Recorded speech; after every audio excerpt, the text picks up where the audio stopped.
Welcome to Unfiltered with Roxy, where we dive into real convos for real healing and change. I'm your host, Roxana Feenster, aka Roxy, and this is where mindfulness meets practicality. We're all about real talk that leads to real growth, healing, and the kind of change that sticks. Today's episode is an important one entitled Breaking the Silence, Suicide Prevention Awareness, and the Impact on Black Women. I'm honored to be joined by Montrella Cowan, CEO of Affinity Health Affairs, as we break down the stigma, discuss how suicide affects our communities, and focus on what we can do to change that.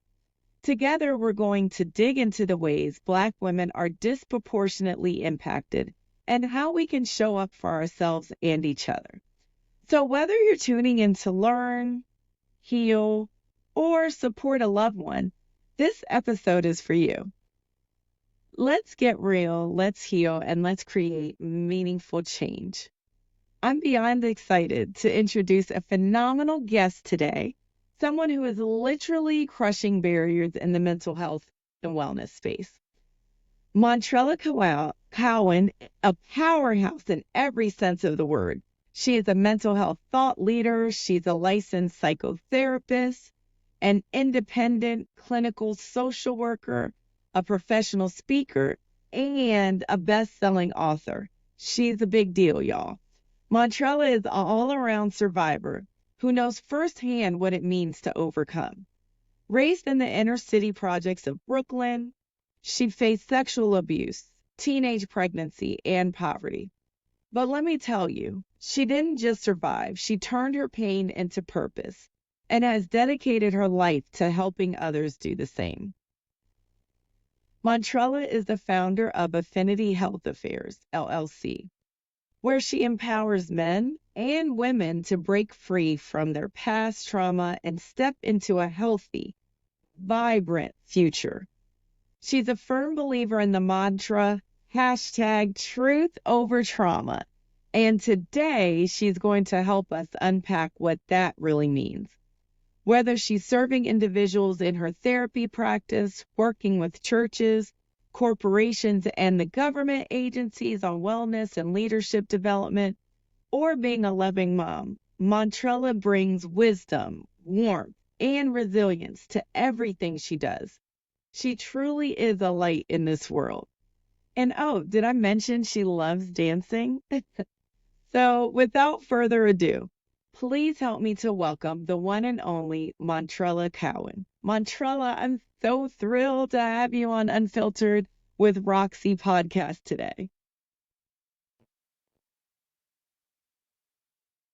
We are doing a suicide prevention awareness and the impact of Black women because we know that everything that has to do with anything mental health,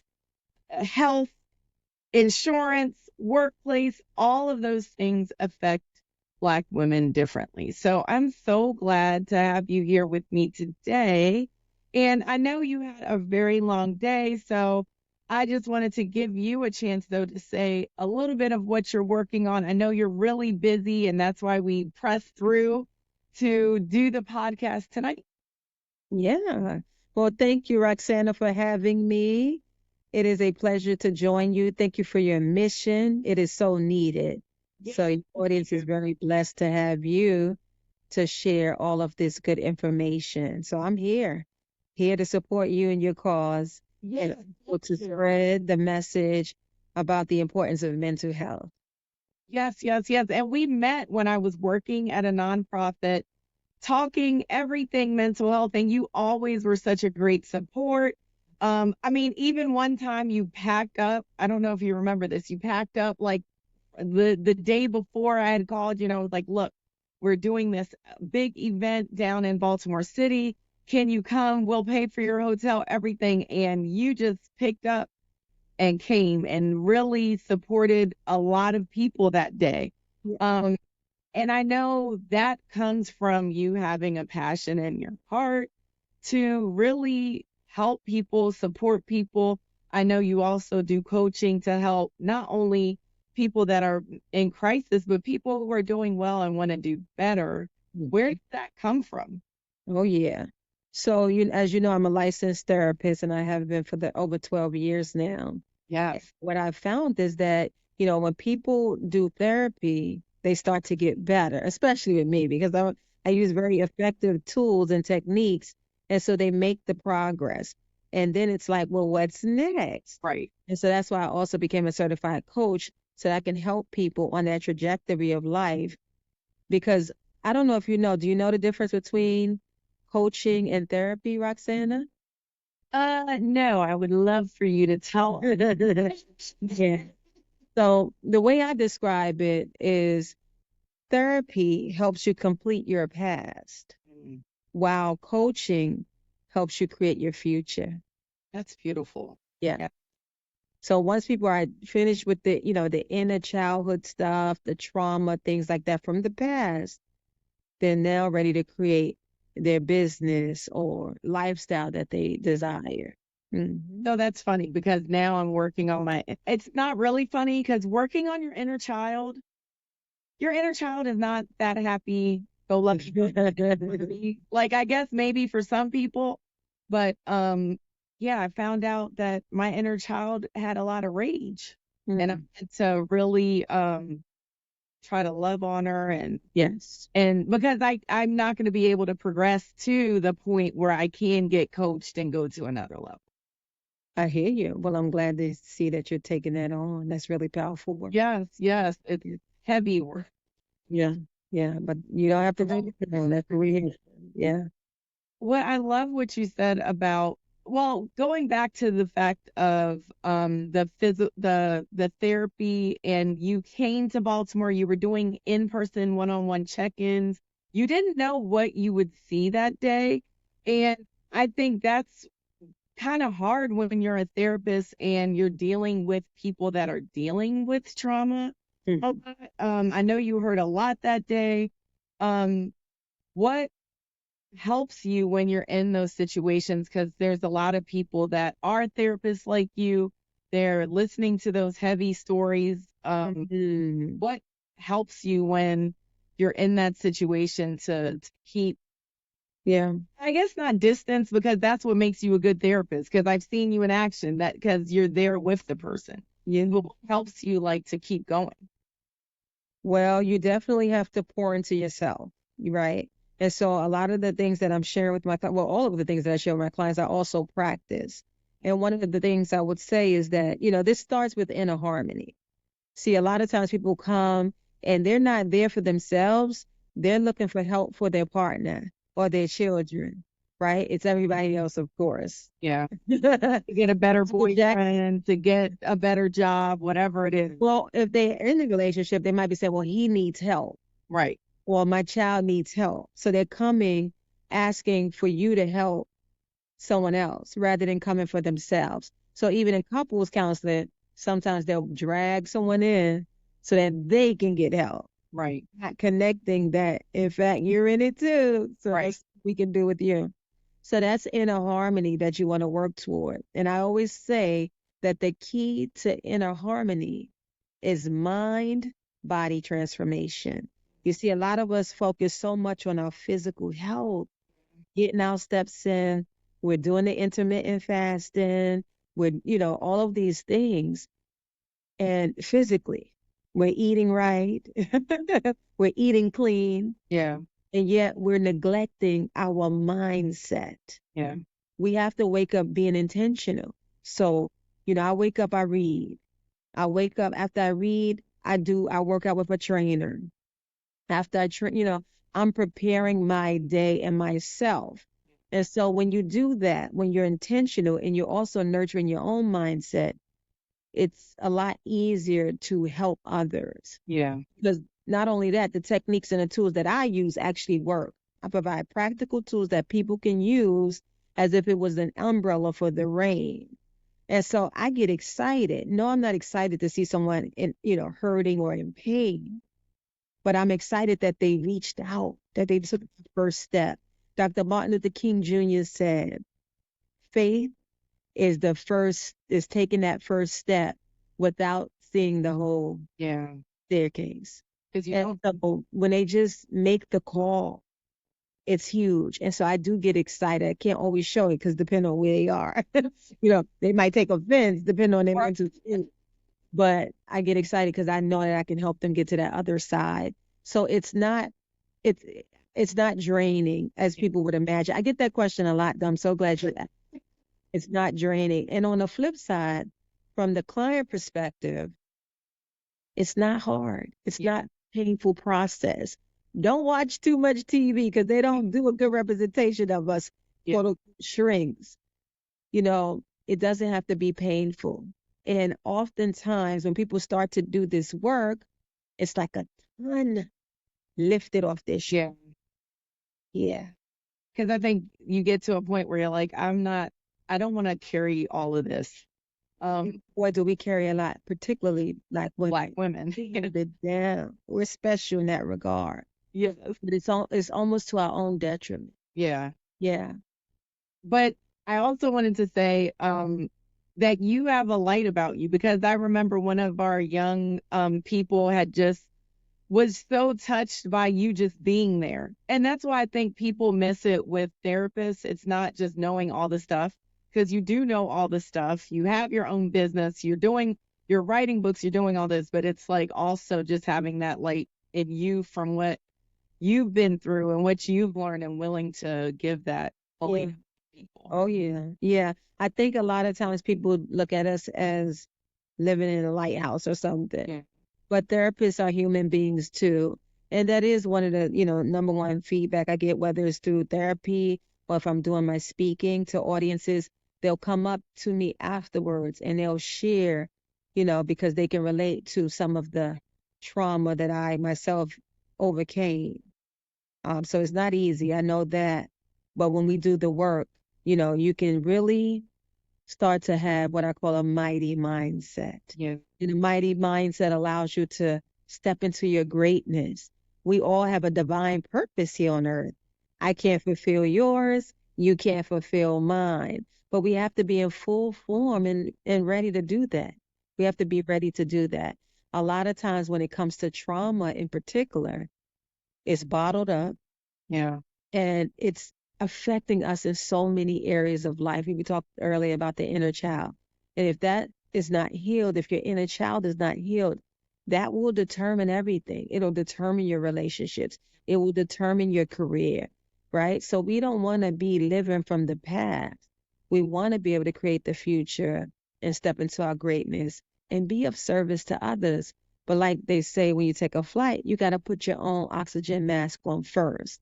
And so Black women in particular, we have this thing where we take care of everybody else and we neglect ourselves.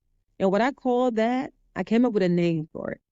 I call it the tapestry of illegitimacy, Oh, wow. where we first have this negative self-image, and then the next piece of that fabric is self-doubt.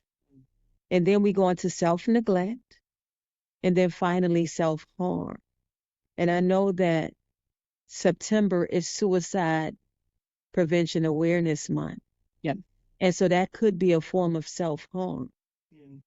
And a lot of this language, we associate certain things. So if we're not cutting, it's like, oh no, I'm not doing self-harm. But we can be overeating and causing self-harm, particularly if you have like diabetes or a chronic health issue, and we're doing all the things that we know that the doctor said don't do. Right. And then when it comes to suicide, again, neglecting our mental health plays a big part in that because depression is a leading cause of a lot of chronic health issues and a lot of issues in general. And so 2/3 of those who actually committed suicide suffer from depression. Mm. Yeah.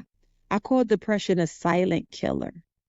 I actually contributed to an article in the Washington Post about it after Miss USA committed suicide. If we only look like what we've been through. Right. You see, a lot of us are walking around looking like $1 million with the pain well suited inside of us Yeah. and all the we're just suffering in silence. Yeah. And so I'm here to help you. You help me so we can spread the message to the masses. We're here to break the silence, as you said in the beginning of this. Yes, thank you so much. That you made the perfect segue. I was making notes about tapestry of illegitimacy, and then you just went right into our next our next segment, suicide prevention and awareness month. It's so important that we raise those kind of topics because they're kind of the cringy mental health topics where it's Yeah. like, oh, I don't want to ask someone if they're suicidal. I don't want to know if they're harming themselves. Mhm. If we're honest, that's really what it is because we'll ask people how they are and just keep it moving, you know. But also one of the highlights of the article that you wrote, you had put on a LinkedIn article. Yes. The CDC reported that the second leading cause of death for those 10 to 34 years old, and the fourth leading cause among people ages 35 to 44. Yeah. The fifth leading cause among people 45 to 54. Like all the age groups that are close to me, I'm in 45 to 54. That's very alarming. Yeah. Suicide. Yeah. And especially I think about all the these ages like 10. You know, 10 is so young, and I've heard even of 5-year-olds succumbing to suicide. So I know I have a personal story about suicide awareness, but I want you to share as a guest something that's touched you, that really affected your mindset and outlook about suicide awareness and prevention. Well, you touched on one of the things that I would love to hear, you share as well. I think it would be important for the audience because a lot of times, we're suffering in silence and we believe we're alone. Yeah. And so by us, speaking up today, we're sharing, and we're letting people know that you are not alone, ladies and gentlemen. And even being here and listening to this and joining us, it's not a coincidence. You are not alone. But one of the things you touched on with that data is our babies. Yeah. More and more youth are choosing suicide. Right. This is a thing where you get to a point where you don't feel like there's another choice to be made. And so, as parents, we know children don't do what we say. Yeah. They do what we do. So we have to take responsibility for that and save our children. Yeah, we have to save our children. So that's one of my main motivations. In 2018, I lost my firstborn to lupus. She was only 25 years young. And at the time, my grandbaby was 5 years young. And so what I learned from that experience is life is so uncertain. Yeah. And at the time is now. So we got to make the best of this and get our mindsets in good order so that we can do the work and save our children and live happy, healthy lives. Because you can have that no matter what you've been through, ladies and gentlemen. You can have a happy and healthy life. You can stop passing on tragedy and start creating legacy. I'll say that again. Stop passing on tragedy. Start creating legacy.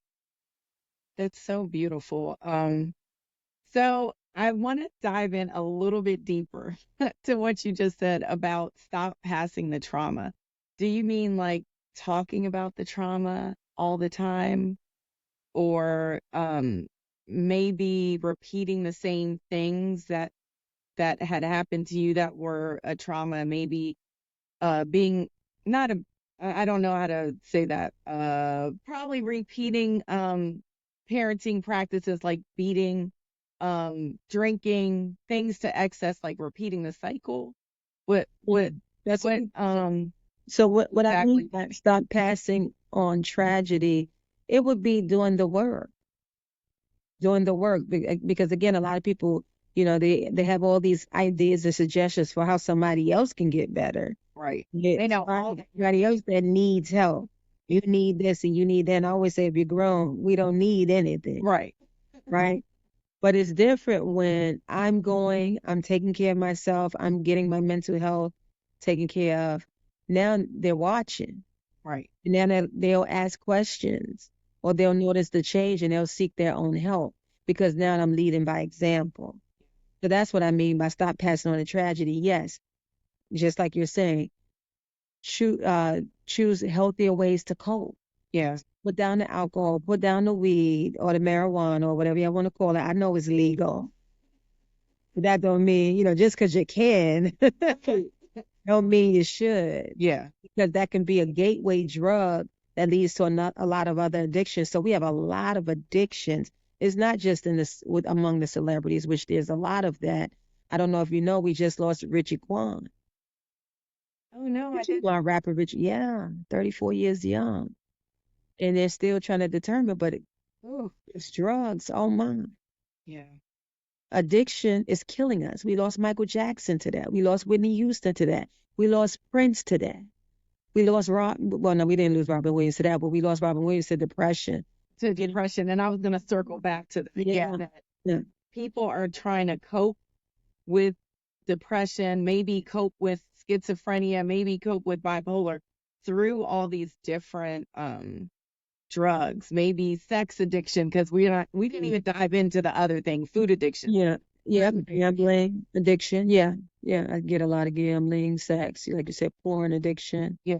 Yeah, there's a lot of different addictions. So that's one way we can, start to work on healthier ways to cope, and that's how we stop passing on the tragedy. See, there's a difference between psychology and pop culture. Yeah. And a lot of us are trying to Google our way out. Yeah. And that's just not going to be effective.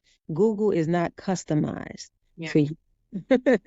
And you can find it's actually the system, it's made a code to say what you want it to say too. So Oh. whatever you're Googling, you're basically coming back to thoughts, ideas that you already have curated into that search engine. Oh, wow. So you're even getting something that's authentic to Right.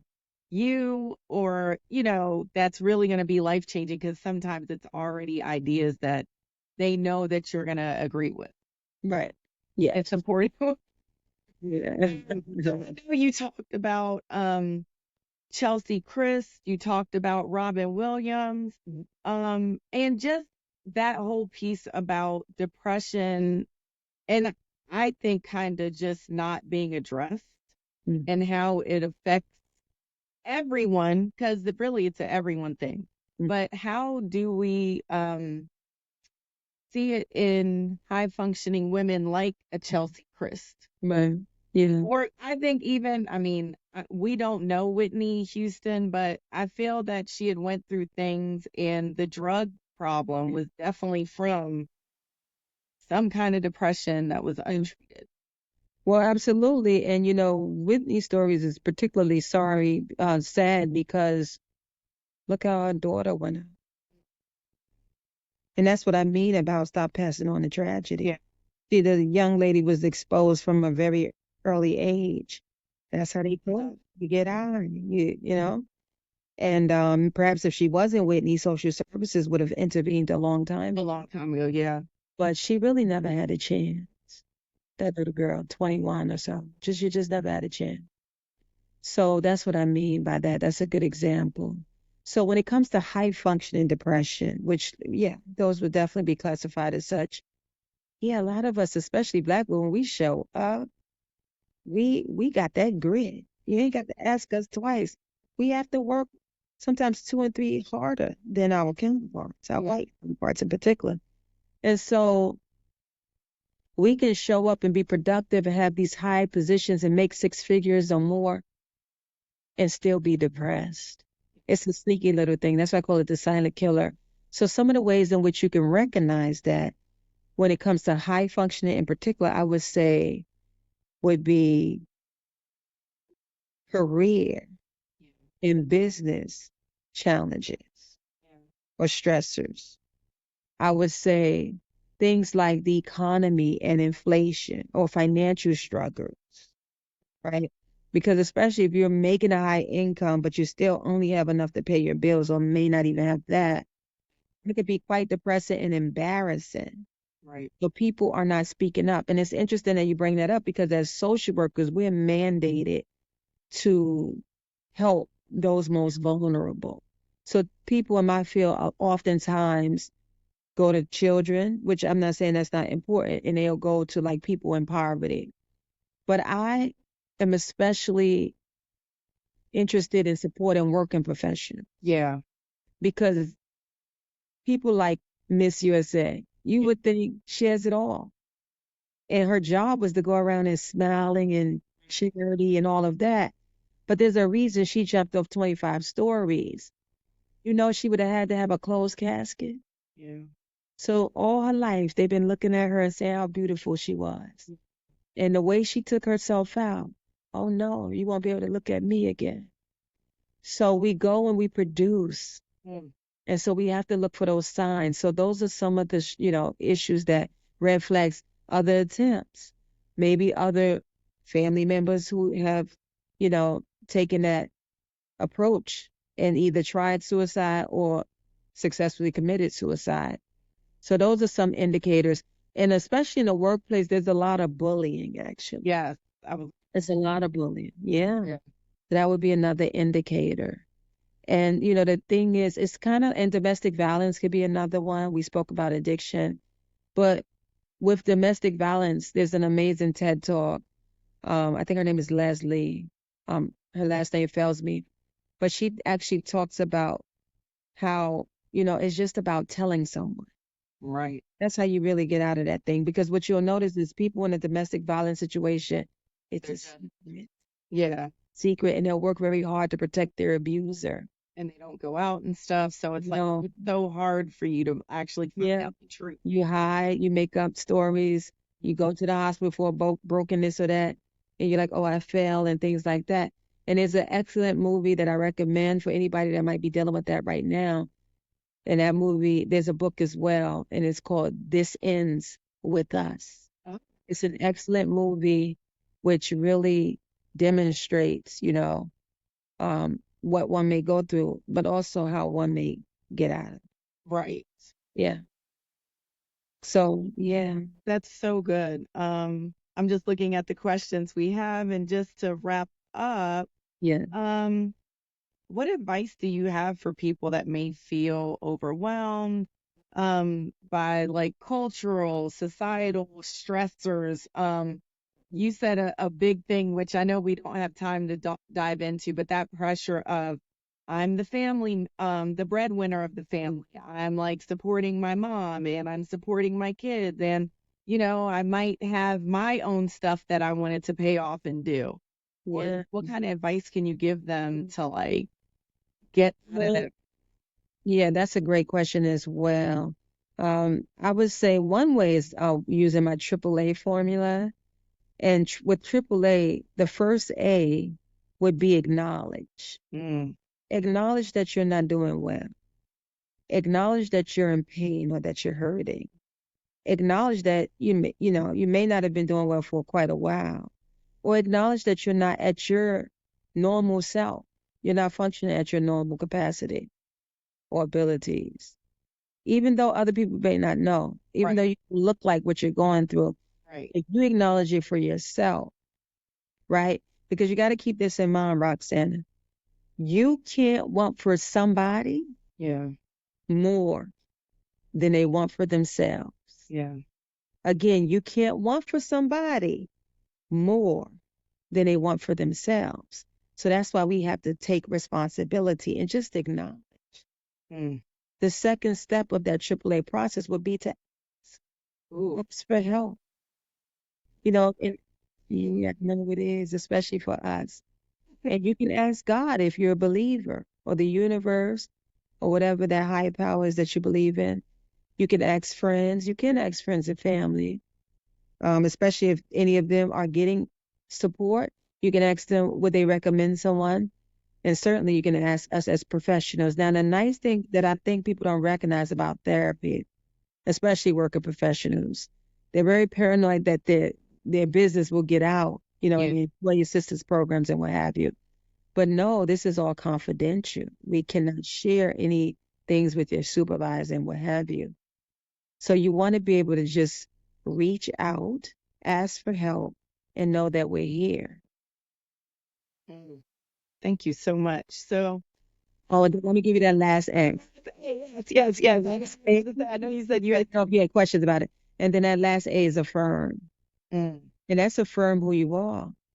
You are special. You are unique. You are not illegitimate. Illegitimate is like, I don't belong here. I don't Right. deserve this. You are God's child, and you're here to do great things.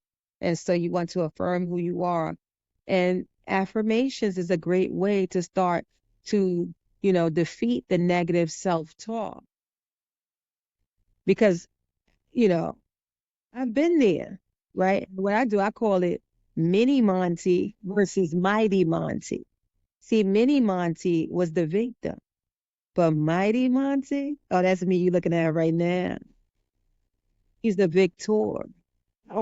Mini Monty didn't take responsibility. She blamed others. Right. Mighty Monty, she owns her stuff, you know? And so there's a difference between, and you may be your own mini or your own mighty or your own victim and victor. So you want to decide which side are you on, Right. because it's all up to you. But I'll tell you one thing, Minnie was the victim, was always being hurt by people, what they said, how they treated her, just the effect of so much foolishness. Whereas Mighty Monty is totally in control, standing in her power, able to help others, and just doing the work, learning, having an attitude of gratitude. Many Monty just complain all the time. Right.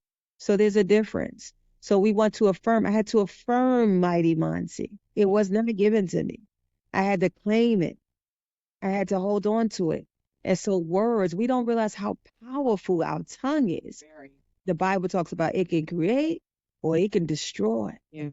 And so we want to be intentional every day we wake up. And it could take 5 to 10 minutes just to like pour into you. Stop looking at the constantly negative news Yeah. and start pouring into you. Have your own mission and vision. We go to these jobs, which are fine. That's fine. It's putting food on the table, right? It's helping us take care of our families. But they have their own vision and mission. Yeah. And that's fine if you want to help them, but also help yourself. Right. Yeah. I love that. Yeah, triple A. Acknowledge, ask, affirm. You got it. Triple A. We always call in case of emergency. When the car breaks down, and the nice thing about this AAA, you don't have to admit to breakdown. You can be proactive and use it right away. So I'm going to put this in our show notes for resources. But I also, I love that you said you take the time in the morning as a side note for me, because I'm struggling, even though I finally am able to get up at 5 a.m. Montrella. That was my goal forever. I'm gonna get up at 5. I'm gonna do these things. I'm gonna do my journaling. I'm gonna do my affirmations. But I end up cleaning up, messing with the dog, doing things that are really not helpful for me starting my day. So I just really want to purpose and focus and get to where you are. Absolutely.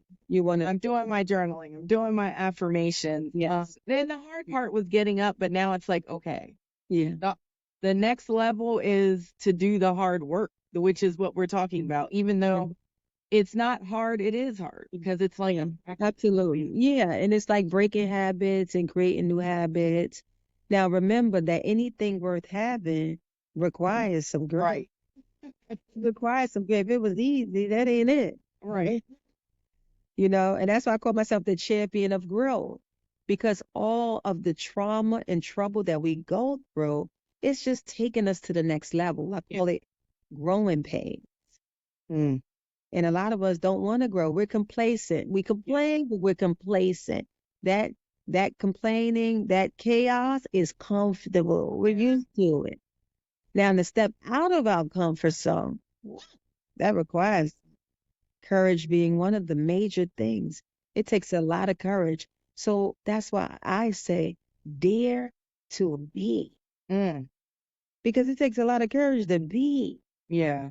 We're so busy comparing ourselves or trying to live up to somebody's expectations or trying to live down Right. somebody's expectations. Yeah. Mary Williamson said it best. Play it small. Yeah. I love that book. I just read her the what is it? Something The course. no, not the Course of Miracles. It's the one about love. Okay. Such a good book. And I was just like, I don't know. I was like, well, she's just talking about something else that she read. I was like, how can it be good? But it was such a good book. Good. And really, Well, I see you on the roll. You doing it. Me, getting up at 5, started a party. would know like it's not easy. Like even one of the podcasts I did with the psychiatrist was the unfiltered truth of trying to make these changes is not that easy. And people say it is. Like you said, oh, I'm just gonna change. Yeah. So I'm so glad that we were able to do Yeah. it. Yeah. You know, really my suicide awareness resource, passion, my whole thing around that is my youngest son at 14 was going into ninth grade and had a mental health crisis. Oh, wow. Was not the same. He was like our SpongeBob, our go-lucky guy. If you guys know me, you know I love SpongeBob. But Montrella, I know you're probably like not a SpongeBob person. SpongeBob is the happy-go-lucky, and then Squidward is like the I hate life is terrible. That was him times 100. And then I found out in the process of us getting him therapy and trying to get him help that he had tried to commit suicide. Wow. That he actually had an attempt, and I didn't know. Oh, wow. And we were close. I would talk to him every day, ask him. So he and I both became advocates around mental health. I worked for Black Mental Health Alliance, and I'll put all that information in the show notes. But even worked on 988 suicide prevention hotline and making sure that it was culturally affirming for everyone to feel comfortable calling in. Like what you were saying, no one's going to tell that you called in. And the great thing about 988, they're doing so much promotion around for young people, for LGBTQ youth, just so they can make sure they know that that help is there. They have a therapist, even, I don't know if you know this, that four sessions I think are free that they'll come out to you. Yes. So I just want yeah, resources are available for sure. We just gotta totally think different. So any takeaways while we're about to shoot out? Yeah, I would say again, thank you. Thank you for your service to our community. God knows it's so needed, and I just appreciate you and all that you do. I did not know about that with your son, and so I thank you, both of you, for doing the work and becoming advocates. And for those of you in the audience and listening today, I want to remind you that you are not alone. And as Dr. King says, have the faith and take the first step, even without seeing the entire staircase. Thank you so much, Montrella. I know that you had a lot to do today, and I just thank you for sharing your wisdom, your peace, your joy with us. Thank you all for listening to the podcast. And just remember, we care about you. You matter. 988 is a great resource, and I hope you check in for the next podcast. Absolutely. Thank you. Thank you all for tuning in. Bye-bye.